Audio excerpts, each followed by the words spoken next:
ಬಟ್ಟೆ ಅಂಗಡಿ ಓಪನ್ ಆಗಿ ಸುಮಾರು ಒಂದು ತಿಂಗಳಿಂದ ನಾವು ಪರ್ಚೇಸ್ ಮಾಡ್ಬೇಕು ಬರ್ತಾ ಇದ್ವಿ. ಇವ್ರು ನಮ್ಮ ಸ್ನೇಹಿತರು ಬೇಕಾದವರು. ಇಲ್ಲಿ ಎಲ್ಲಾ ತರ ಬಟ್ಟೆಗಳು ಅತಿ ಹೆಚ್ಚಿನ ಚೆನ್ನಾಗಿದೆ, ಕಾಸ್ಟ್ಲಿ.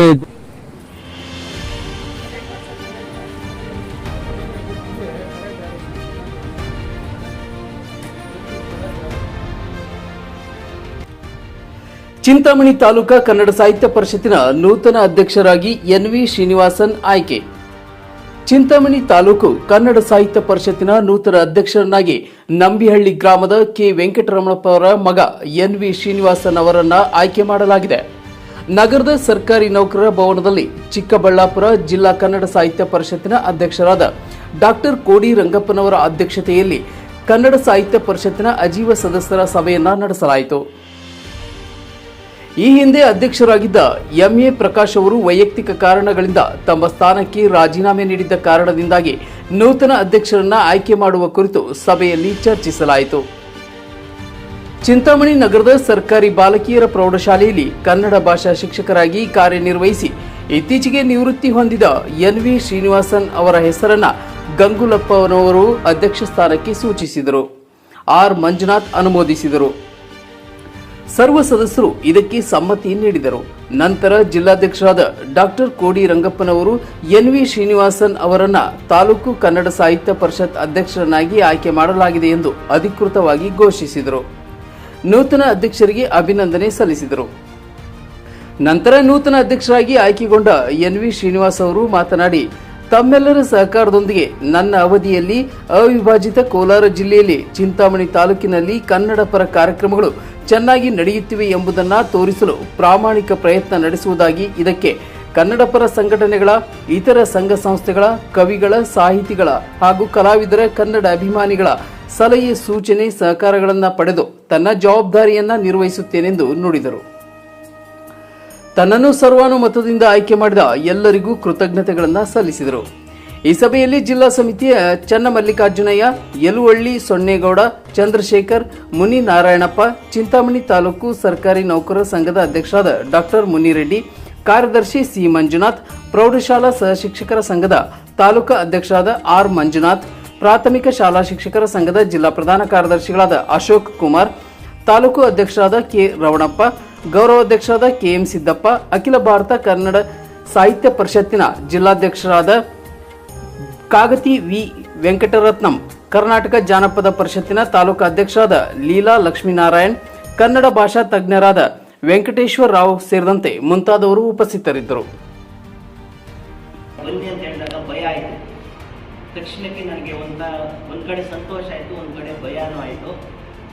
ಆ ಭಯವನ್ನು ನಾವು ಸಂತೋಷವಾಗಿ ಬದಲಾವಣೆ ಮಾಡಿಕೊಂಡು ತಮ್ಮೆಲ್ಲರ ಸಹಕಾರದೊಂದಿಗೆ ನಮ್ಮ ಅವಿಭಜಿತ ಕೋಲಾರ ಜಿಲ್ಲೆಯಲ್ಲೇ ಚಿಂತಾಮಣಿ ತಾಲೂಕಲ್ಲಿ ಕನ್ನಡ ಪರ ಕಾರ್ಯಕ್ರಮಗಳು ಚೆನ್ನಾಗಿ ನಡೀತಾ ಇದ್ದಾವೆ ಅಂತ ತೋರಿಸ್ಕೊಡುವಂಥ ಕೆಲಸವನ್ನು ನಮ್ಮೆಲ್ಲರ ಸಹಕಾರದಿಂದ ಮಾಡ್ತಾ, ನನಗೆ ಅವಕಾಶ ಕೊಟ್ಟಿರೋರ್ಗೂ, ನನ್ನ ಹೆಸರನ್ನು ಸೂಚಿಸಿರೋರ್ಗೂ ಗೌರವ ತರುವಂಥ ಕೆಲಸ ಮಾಡ್ತೀನಿ ಅಂತ ಹೇಳ್ತಾ ತಮ್ಮೆಲ್ಲರ ಸಹಕಾರವನ್ನು ಬಯಸ್ತಾ ನಾನು ಧನ್ಯವಾದ.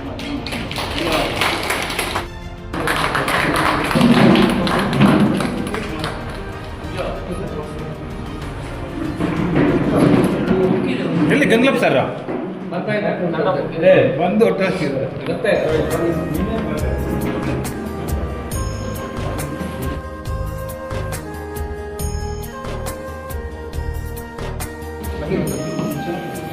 ಆತ್ಮೀಯ ಕನ್ನಡಾಭಿಮಾನಿ ಬಂಧುಗಳೇ, ನಾನು ಇತ್ತೀಚೆಗೆ ಸರ್ಕಾರಿ ಬಾಲಕಿಯರ ಪ್ರೌಢಶಾಲೆಯಲ್ಲಿ ಕನ್ನಡ ಭಾಷಾ ಶಿಕ್ಷಕನಾಗಿ ಸೇವೆ ಸಲ್ಲಿಸಿ ನಿವೃತ್ತಿ ಹೊಂದಿದ್ದೇನೆ. ಕನ್ನಡ ಸಾಹಿತ್ಯ ಪರಿಷತ್ನಲ್ಲಿ ನಾನು ಈಗಾಗಲೇ ಹಲವಾರು ವರ್ಷಗಳಿಂದ ತೊಡಗಿಸಿಕೊಂಡಿದ್ದೆ. ಕಾರಣಾಂತರದಿಂದ ಕೆಲವು ವರ್ಷಗಳಿಂದ ನನಗೆ ಅಧ್ಯಕ್ಷತೆಯ ಒಂದು ಆಮಿಷವನ್ನು ಹೇಳಿ ನನಗೆ ಮನೆ ಗಳಿಗೆಯಲ್ಲಿ ತಪ್ಪಿಸಿದ್ರು. ಆದರೂ ಸಹ ನಾನು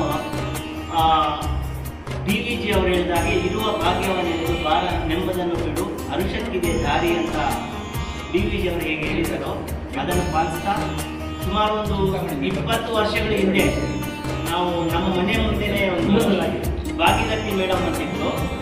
ಅವರು ಮನೆಯಲ್ಲಿ ಒಂದು ಕನ್ನಡ ಸಾಹಿತ್ಯ ವೇದಿಕೆಯ ಒಂದು ಕಾರ್ಯಕ್ರಮ ನಡೀತಾ ಇತ್ತು. ಅವರು ನನ್ನನ್ನು ಕಾರ್ಯಕ್ರಮಕ್ಕೆ ಬನ್ನಿ ಅಂತ ಹೇಳಿದ್ರು. ನನಗೆ ಕನ್ನಡ ಸಾಹಿತ್ಯ ವೇದಿಕೆ ಅಂತ ಗೊತ್ತಿರಲಿಲ್ಲ. ಆದರೂ ಹೋದಾಗ ನನಗೆ ವೆಂಕಟರಮಣ ಸರ್ ಅವರು ಅಲ್ಲಿ ಇದ್ದರು, ಅವ್ರು ಪರಿಚಯ ಆದರು. ಆವತ್ತಿಂದ ಸುಮಾರು ವರ್ಷಗಳಿಂದ ನಾವು ಅವರು ವೆಂಕಟರತ್ನಂ ಸರ್ ಜೊತೆ ಕನ್ನಡ ಸಾಹಿತ್ಯ ವೇದಿಕೆ ಚುಟುಕು ಸಾಹಿತ್ಯ ಪರಿಷತ್ನಲ್ಲಿ ಪದಾಧಿಕಾರಿಯಾಗಿ ಕೆಲಸ ನಿರ್ವಹಿಸ್ಕೊಂಡು ಬರ್ತಾ ಇದ್ದೆ. ಕಳೆದ 2019ರಿಂದ ಸಿರಿಗನ್ನಡ ವೇದಿಕೆಯ ತಾಲೂಕು ಘಟಕದ ಅಧ್ಯಕ್ಷನಾಗಿ ಆವತ್ತಿಂದ ಪ್ರತಿ ದಿವಸ ನಾವು ಕನ್ನಡ ಕಾರ್ಯಕ್ರಮವನ್ನು ಮಾಡಿಕೊಂಡು ನಾವು ಕೆಲಸ ಮಾಡ್ಕೊಂಡು ಬಂದಿದ್ದೀನಿ. ಆದರೆ ಒಂದು ಸಾಹಿತ್ಯ ಪರಿಷತ್ ಆಗ್ಬೋದು ಅಥವಾ ಸಾಹಿತ್ಯ ವೇದಿಕೆ ಆಗ್ಬೋದು, ಪದಾಧಿಕಾರಿನೇ ಆಗಬೇಕಾಗಿಲ್ಲ. ಕನ್ನಡ ಕೆಲಸ ಮಾಡಬೇಕಾದ್ರೆ, ಕನ್ನಡ ಕೆಲಸವನ್ನು ಮಾಡಬೇಕಾದ್ರೆ ಕನ್ನಡದ ಮನಸ್ಸಿರಬೇಕು. ಮನಸ್ಸಿದ್ದಾಗ ನಾವು ಪದಾಧಿಕಾರಿ ಆಗಬೇಕು ಅಂತಲೇ ಏನಿಲ್ಲ, ಯಾರು ಬೇಕಾದ್ರೂ ಕನ್ನಡ ಕೆಲಸವನ್ನು ಮಾಡ್ಬೋದು. 1915ರಲ್ಲಿ ನಾಲ್ವಡಿ ಕೃಷ್ಣರಾಜ ಒಡೆಯರ್ ಮತ್ತು ವಿಶ್ವೇಶ್ವರಯ್ಯ ಅವರ ನೇತೃತ್ವದಲ್ಲಿ ಕರ್ನಾಟಕ ಸಾಹಿತ್ಯ ಪರಿಷತ್ತು ರಾಜಶ್ರೀ ನಾಲ್ವಡಿ ಕೃಷ್ಣರಾಜ ಒಡೆಯರ್ ಅವರಿಂದ ಚಾಲನೆ ಕೊಡುತ್ತೆ.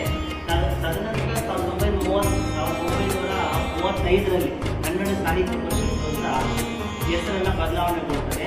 ಅಂದಿನಿಂದ ಇದುವರೆಗೂ ಸಹ ಎಷ್ಟು ಅಡೆತಡೆಗಳು ಬಂದರೂ ಸಹ ಕನ್ನಡ ಸಾಹಿತ್ಯ ಪರಿಷತ್ತು ತನ್ನ ಗುರಿ, ಉದ್ದೇಶ, ಧ್ಯೇಯಗಳನ್ನು ಈಡೇರಿಸ್ಕೊಂಡು ಬರ್ತಾ ಇದೆ. ಹಾಗೆಯೇ ಈಗ ನನಗೆ ಇವತ್ತು ಒಂದು ಅವಕಾಶನ ಕೊಟ್ಟಿರೋದು ನನಗೆ ಖುಷಿ. ಜೊತೆಗೆ ನಿಜವಾಗ್ಲೂ ಸಹ ನನಗೆ ಲಕ್ಷ್ಮಣ್ ಸರ್ ಈ ಥರ ಬನ್ನಿ ಅಂತ ಹೇಳಿದಾಗ ಭಯ ಆಯಿತು. ತಕ್ಷಣಕ್ಕೆ ನನಗೆ ಒಂದು ಕಡೆ ಸಂತೋಷ ಆಯಿತು, ಒಂದು ಕಡೆ ಭಯನೂ ಆಯಿತು.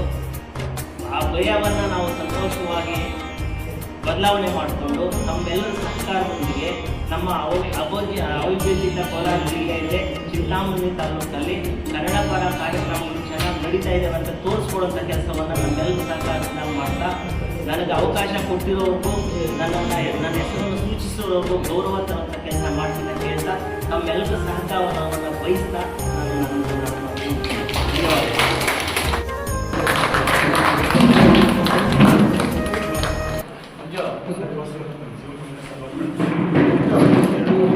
ಎಲ್ಲಿ ಗಂಗ್ಲಪ್ ಸರ್ ಬಂದು ಒಟ್ಟು